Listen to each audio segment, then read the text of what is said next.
from here, Monnikendam in the Netherlands. For today, we will be talking about the balance, talking about the Shushun Manadi, talking about how to keep the center way or the Tao. Now, before we begin, for anybody who's for the first time here watching the live stream session, this is Sahaja Yoga. Sahaja Yoga meaning spontaneous, natural, and born within. It is a method of meditation that is straightforward and simple, and it doesn't require you to put excessive amounts of effort and attention into realizing your true self, but it is a way that is possible for anybody without any prior experience to tap into that power of yourself that brings you nourishment, peace, satisfaction, and tranquility. Now, Sahaja Yoga has been around for about 50 years, and our founder is Shrimati Nirmala Devi, and she has taught us this meditation without cost, and therefore we give it to you for free as well.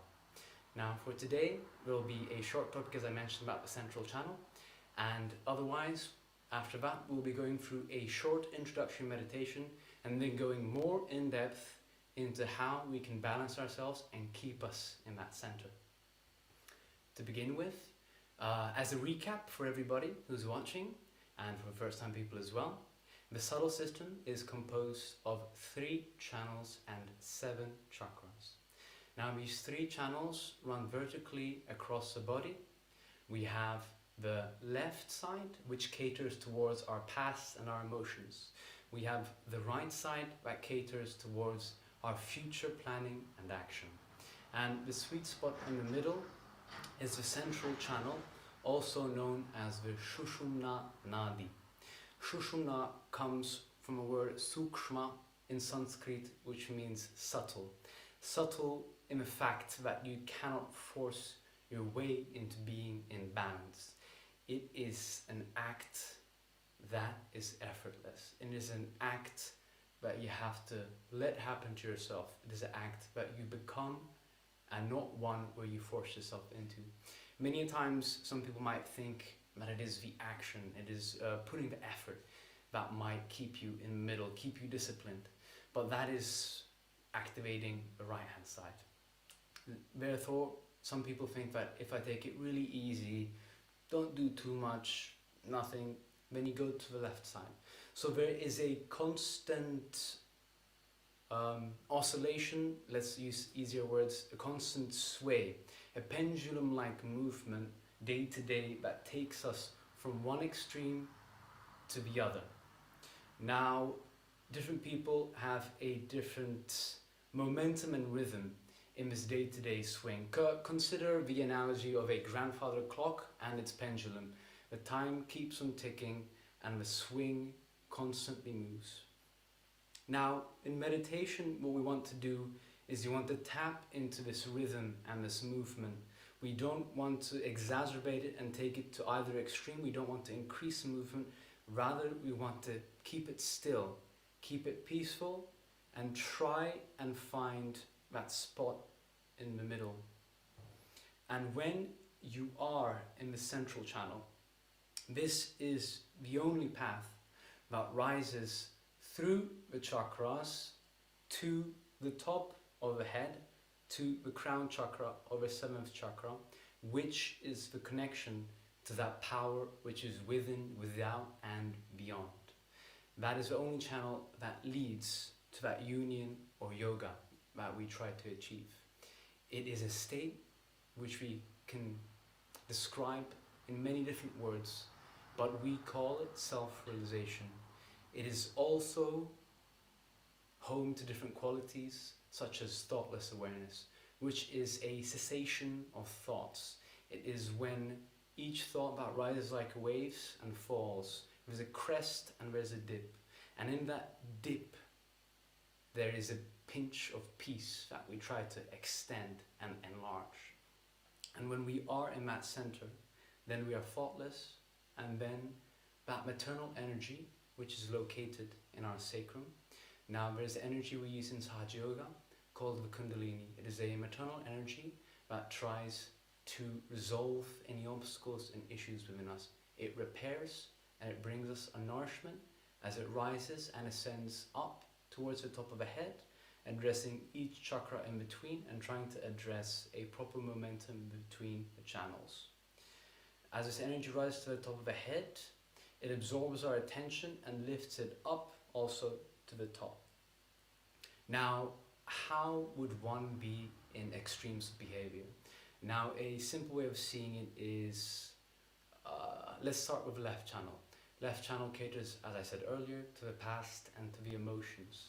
If one feels especially lethargic, or if one sees that their attention dwells in the past, in nostalgia and memories, or even on bitter, frustrating, traumatic thoughts that might linger in one's mind, these are from a left channel. And if these continue to intrude into your present moment, present being that central channel, if they intrude into your present moment, know that there is an inclination to go towards the left side. And now there's been meditations before, but we'll do it today, how to bring that left side back into the balance. Others might be more right-sided. They are ones who are go-getters, focus on the future. They are out to achieve and they have ambition. Now, this ambition can be blinding and it can be quite short-term as well. And it's much to do with me, my ego. And when you go to the excess of this planning, excess of stress, and taking on responsibility and pushing yourself, that's when you could have a burnout. That's when you could hurt others without actually realizing what you're doing. And that's some symptoms on the right side. And today in our in-depth meditation, we'll also try to bring that right side back into the balance. Now, the reason being why we have these three channels is that it dictates kind of a natural rhythm we have day to day.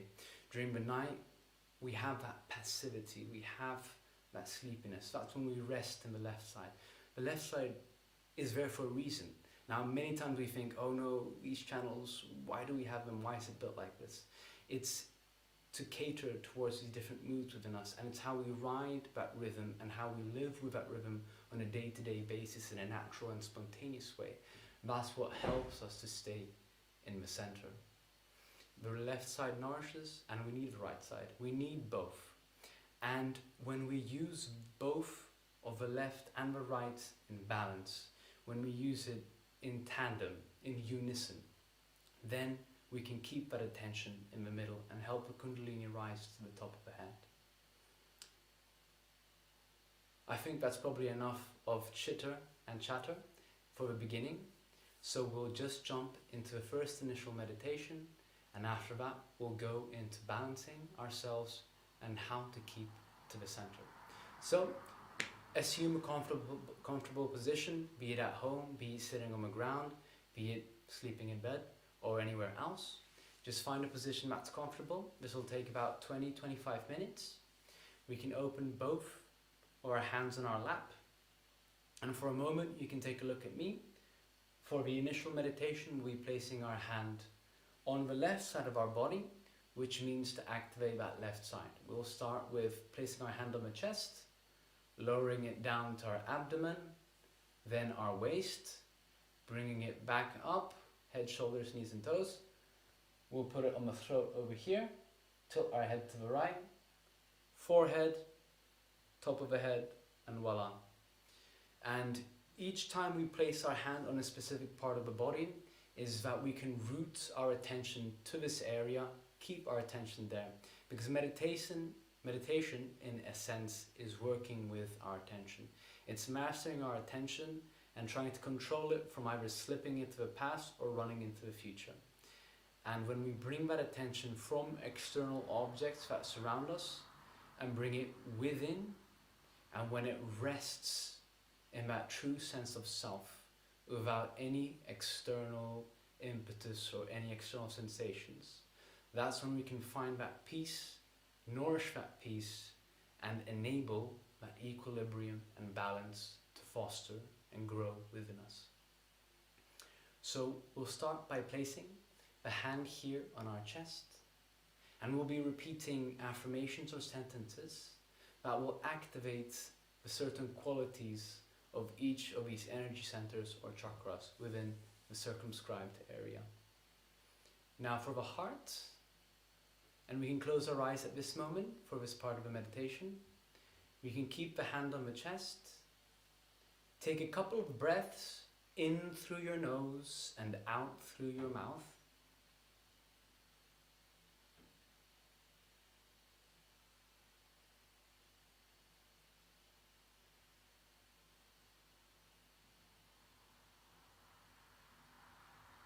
Take your time to breathe in for a moment. In through the nose and out through the mouth.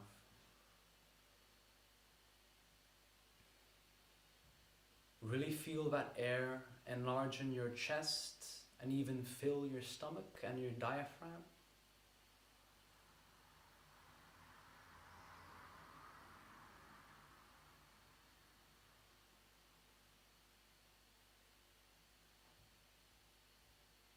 And keep that right hand on the left side of your chest. And underneath the rib cage, we have the heart. When we say, I am, we usually point to this part of our being. Because on an intuitive level, we know that there is something special, something important, and something beautiful here that constantly nourishes us, that pumps blood and heat and warmth throughout our body, keeping us active, keeping us alive.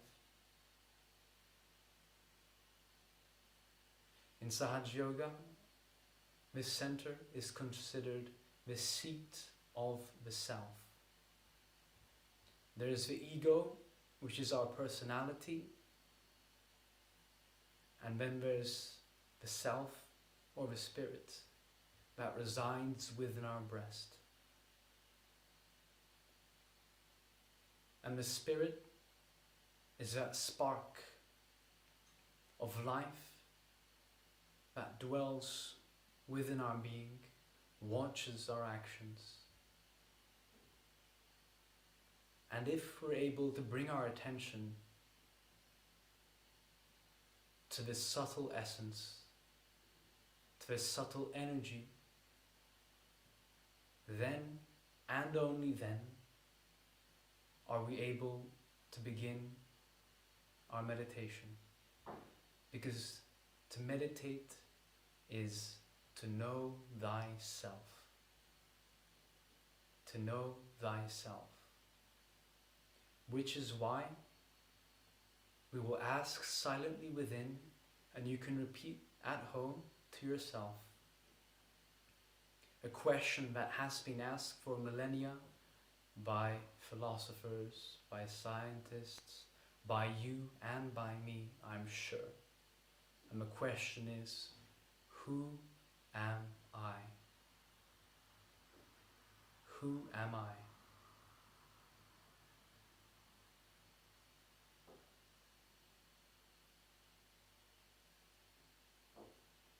We can move a hand to the abdomen, to the stomach on the left side. And here we can ask, am I my own master? Am I my own master? Am I in control of my life? Or am I at the mercy of my emotions? Am I buffeted from one extreme to the other? Am I sincere and genuine to myself?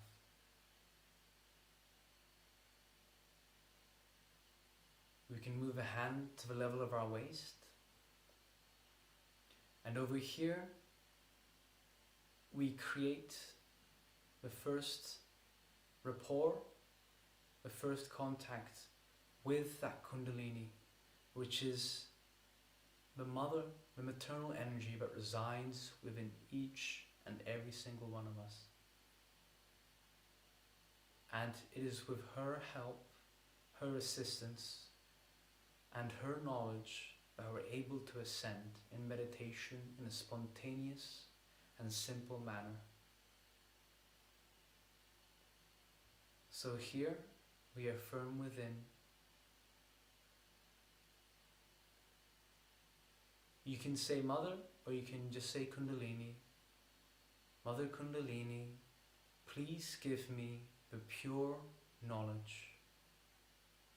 Please give me the pure knowledge. And we ask this in a genuine manner to truly know,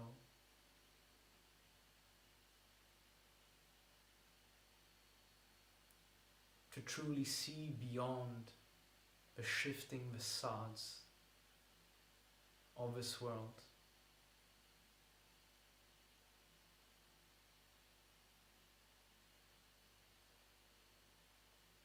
We can bring the hand back up to that part of the abdomen on the left hand side of the stomach, and here we affirm to ourselves with full confidence, I am my own master. I am my own teacher. I am my own master. I am my own teacher. Moving the hand to the heart, to the level of the chest. We affirm, I am the true self. I am the true self.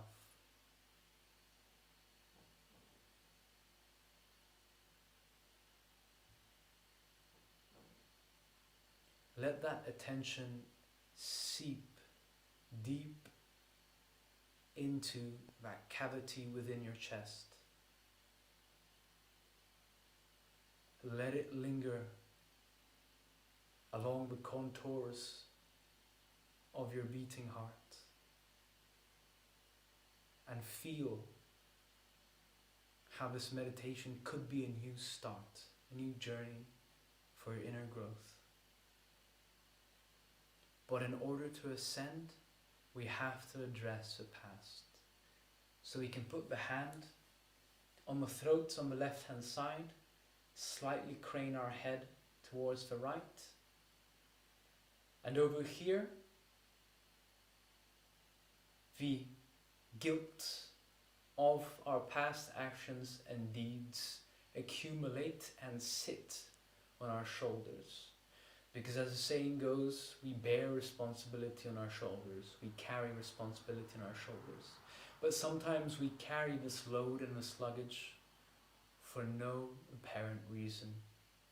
We carry mistakes that we might have made 2, 3, 4, 5 years ago, either minuscule or even large. But it is when we face these mistakes, when we come to terms with the past, that we can let it move on. And here we can affirm to ourselves, I am not guilty. This is a very important affirmation for many of us in our current state of world affairs, in our current climate crisis, in our current polarized politics. There's so much that we might put over here. There's so much that we might, as an individual, take upon ourselves. There might be so much that we can't even bear it. But that's not the way to ascend. And to say I'm not guilty, it doesn't give you a free ticket or a free pass. It's not the easy way out. Rather, it's a way out of knowing what we've done wrong. Truly knowing what we've done wrong and not repeating these mistakes. To have that courage to say to ourselves that enough is enough. Therefore, we repeat, I am not guilty at all. I am not guilty at all. Moving the hand to the forehead, we can slightly bend our head to the front. And over here on our forehead is the seat of our thoughts, where they swirl, where the thoughts rise and fall, much like a carousel, where the thoughts, the same thoughts, come around again and again and again, sometimes dropping off and sometimes adding new thoughts in. It is here where our ego resides, that personality that we project to the outside world. It's the ego that gets hurt. It's the ego that hurts. It's the ego that becomes entangled with others when we cross boundaries of conduct in a way that is not true to ourselves, in a way that is calumnious, a way that is dishonest. And if we've hurt somebody, or somebody's hurt us, we remember it. It is as if they buy a small parking lot in your thoughts, and they park their car there. And sometimes, every now and again, that thought might rise again to your attention, and you wonder why. We wonder why is the case these thoughts come, but they don't go. The reason is our inability to forgive. Forgiveness in our modern world sounds like a world of fancy, a world of smoke mirrors and screens, something that your grandfather might have said at the dinner table. You have to forgive. But forgiveness is such an essential quality to bring quietude, peace and silence within ourselves. So without paying attention to a particular person or a specific event, we affirm within, I forgive everyone, and I forgive myself. I forgive everyone, and I forgive myself.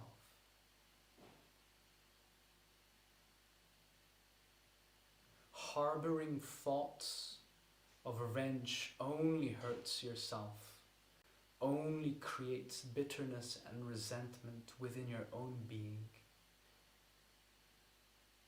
It's as if you're sipping the poison and imbibing it into your own being, when all you would have to do is let go, to not dwell in those thoughts of anger. So we repeat once again, I forgive myself and I forgive everyone. As difficult as it might be, do try to forgive. Do try to forgive. Placing our hand on the top of our head, we can flare out and extend our hands like so, and we can massage the scalp, really seeing that the skin on the top of the head moves around and roots that attention up above and beyond our thoughts. It is when we are able to ascend past our thoughts, to root our attention at the top of the head, then and only then will that union be created with that all-pervading energy that sustains all and is within all. And so here, the most important affirmation is addressed to that Kundalini energy. So we say within, Mother Kundalini, please give me my self-realization. Mother Kundalini, please give me my self-realization and please deepen my meditation.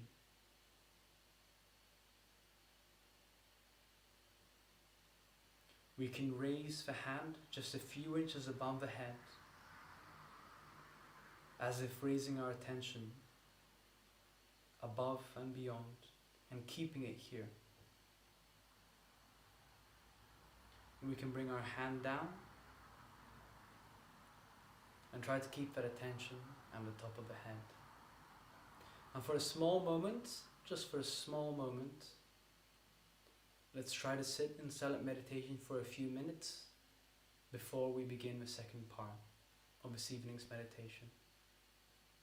Now, if you feel that your thoughts are still moving around, which is completely normal during your first meditation, you can keep your attention back on your breathing, or if you can, keep your attention at the top of your head.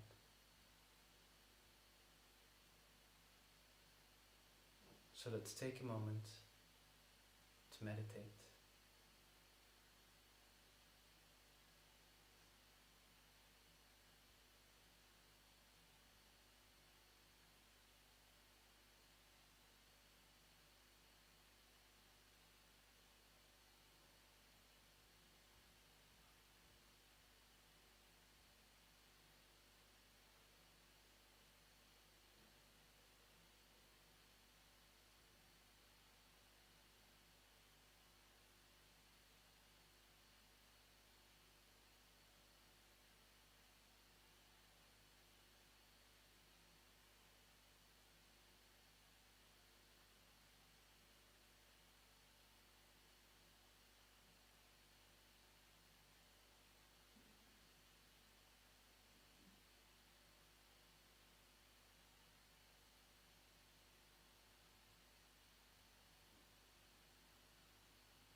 There's no need to be frustrated if you see that your thoughts still linger. Just pay attention to the breathing and try to dive into the depths of your being and rest in that sense of self.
Let's slowly open our eyes and let's begin the second part of our meditation. So hopefully you felt something work within during this first initial meditation. Now for the second part, we'll be discussing how to balance these channels and how especially to stay in the center. Usually when I meditate, the first step I do is to balance the channels. Because if the channels are out of whack, if you're too much on one side, you'll definitely notice that it is increasingly difficult, maybe even impossible, to find silence within yourself. So step one is to identify whether you are on the left or whether you are on the right. Do you feel that you're dwelling in your emotions too much, or do you feel you've been stressing out and being too active? So that's the first. Also, you can have both. You can be, out of whack on both sides. But don't worry, it can also be brought back into balance. So, left side, right side, how to balance it. Step one, for people who have left-sided, open your left hand like so, on your lap, right hand down on the ground. This is step two, which is clearing the channels. Now, essentially what's happening here is that if you ever aired out a house, you have to open two windows, because if you open one window, fresh air will come in and kind of circulate with the older, but it won't really leave the house. However, if you open two windows on opposite sides of the building, there will be a flow through or a current pulling the air in and out. Essentially, same concept here. One hand open on a lap, one hand towards the ground. Now the left side has a natural trajectory of going down towards the ground. Its natural momentum, the past, drags you down. Therefore, you want to move that excess energy through your right hand towards the ground, which acts as a foundation and which absorbs any of this excess emotional water within you. So, we can take a moment, and usually when you're clearing, you can keep your eyes open. So, you can keep your eyes on the candle or on the picture we have here of Shimarji, or you can also keep your attention on some point in your room. But best is to keep your eyes open during clearing. So we can take a moment and focus on drawing in the energy into the left and channeling it out from the right. As obscure and odd as this may sound, if you just feel your hands, you'll notice a pulsation ever so slightly on both hands. And this is the energy of a Kundalini indicating towards us that the subtle center is cleared out. And that's the practicality and really the know-how of Sahaja Yoga, that it's not just wishful thinking. It is something that manifests on a physical level. You can feel it in your hands. You can feel it work within.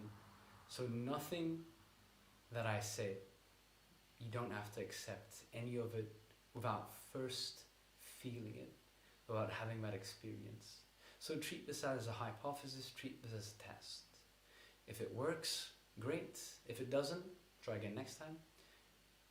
But essentially, it is not blind faith. It is faith based on experiential knowledge and information.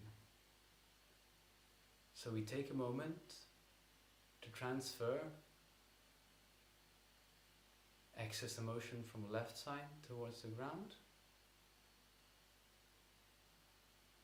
Now you might feel heat within your body, you might feel heat in your hands. This is completely normal. It's also an indication of the Kundalini working. Now, best case scenario, how do you know that a certain channel is in balance? It is when a cooler or lighter breeze starts emanating from your palms. Now, usually your hands might feel quite heavy, or they might not even feel much at all in the beginning. This is completely normal. It takes weeks, takes months with some, it takes years with some, to fully become in tune with this machinery of the channels and chakras within. But with genuine dedication and daily inspiration, you can and you will feel this energy working within you. If it feels okay, we can switch to the right. As so, also, the subtle system, all the aspects are connected. So if you go much on the left, you can balance it out by activating your right. Essentially, it is you can think about weights, right? Think about the Libra, think about the balance. And if one is askew, it affects the other as so. They're proportional to each other. So working on one can also affect the other and will affect the other. So finding that sweet spot in the middle by balancing the both is the key.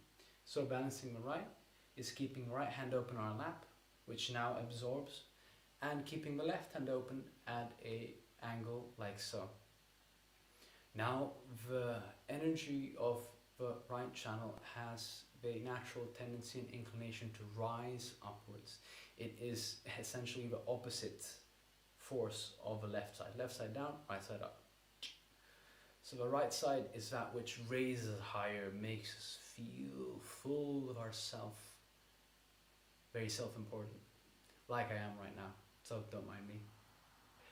Any case, if you're feeling very right-sided, the special tactic is to keep your hand like so, like a chimney, and allow any excess heat to escape into the surrounding outside. You let it just fizzle out, kind of like having a balloon and letting all the air go out. Similar manner to that as well. So keep your eyes open, and for a moment we'll focus on letting that energy dissipate into our surroundings, into the elements of the air. Because the ego extends, so we allow that air to fully embrace that activity.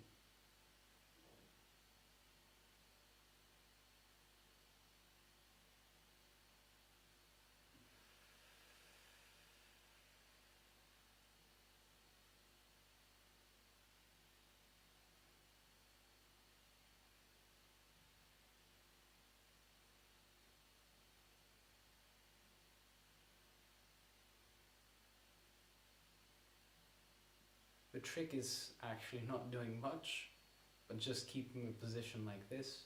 And funnily enough, you will start feeling a certain change within.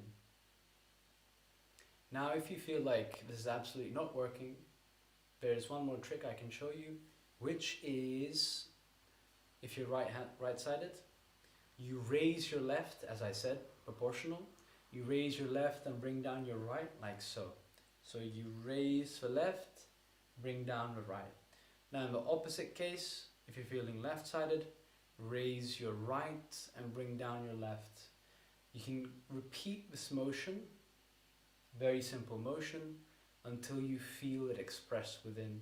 So for example, there's mornings where I feel very dry, very dull, and I don't really want to talk with anybody because I've got out of bed. There's so much I have to do. There's so many things that you have to task, and you're just in this very closed me self. So if you're in that, you can raise your left and bring a bit of that, well, the opposite of dry, I guess, is wet. So a bit of that happiness, a bit of that fluidity into your being. There's no need to be too rigid, but fluid. That's a pretty good analogy. In any case, the idea of the chakras and channels are based in ancient thought coming from the subcontinent of India, known as the gunas and the tattvas. There's more we can talk about that, more you can Google later. There is one story I have to mention of the Buddha, who talked about the channels. The channels are like strings that run up and down. So he gave the analogy of an instrument. An instrument, you have to tune the strings. If you tune them too tight, it'll be out of pitch. The sound will be a bit too off, a bit too tingy. If it's too loose, it'll be very deep sounds and it'll sound quite lethargic, quite low. But the trick is to have each channel just in the optimum and right setting, the right key, that when you strum this instrument, there is a harmonious accordance that reverberates within your being. Now I just said it in a fancy way, it sounds nice. Because your being reverberates in a way that's harmonious to your surroundings. When you're harmonious, you're in balance. When you're in balance, life, as cliched as it might sound, it flows. There is a natural enjoyment and spontaneity to how things go. So, to stay in balance, you firstly have to check, number 1, which side you're on. Number 2, fix it. Number 3 is just to enjoy the meditation aspect. Of course, we can also help the Kundalini rise along the central channel. So as I showed you from side to side, we can do the same in the middle. So we keep our hand like so, as you can see, and we can raise our hand towards the top of our head.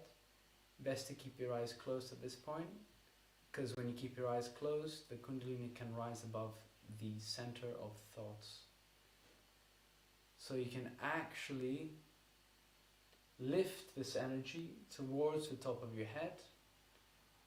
If you focus, you might even feel a pulsation rising up along your spine.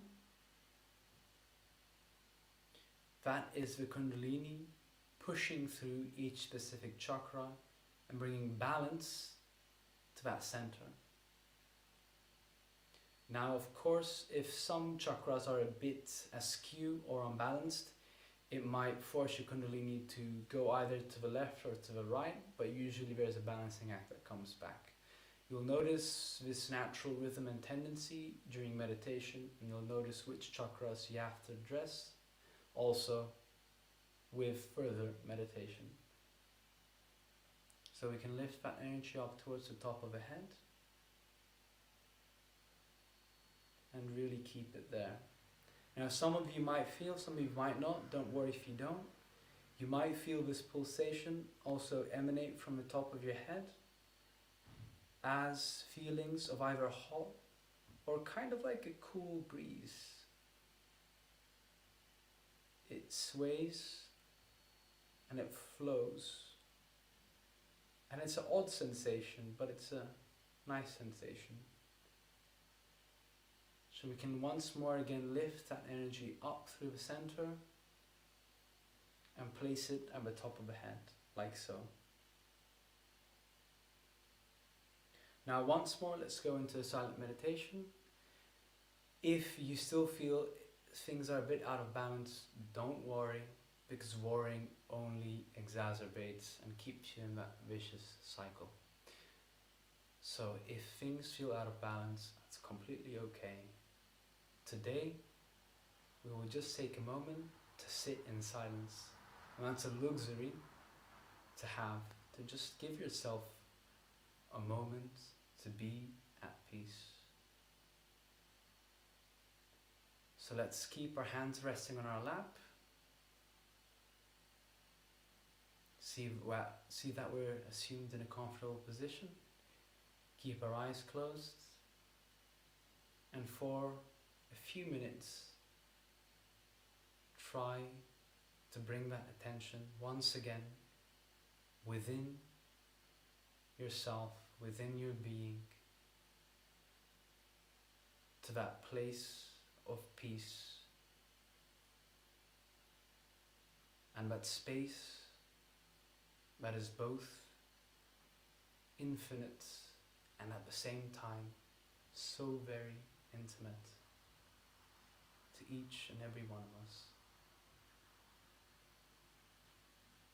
And that's the location we want to bring our attention to.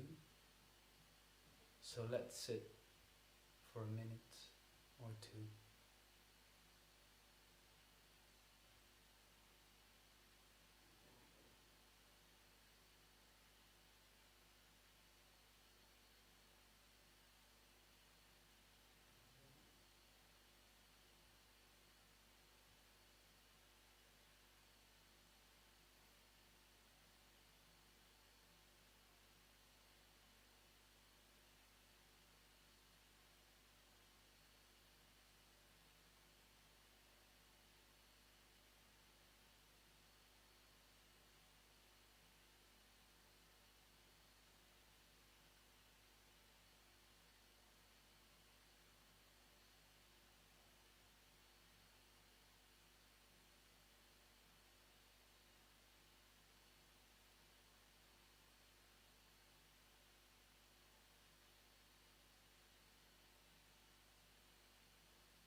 can slowly open our eyes. It's been such a pleasure meditating with you today. Hopefully we'll see you next week. My name's Gabriel, and this is We Meditate. That'll be all. Good night and goodbye. Cześć, Marcin.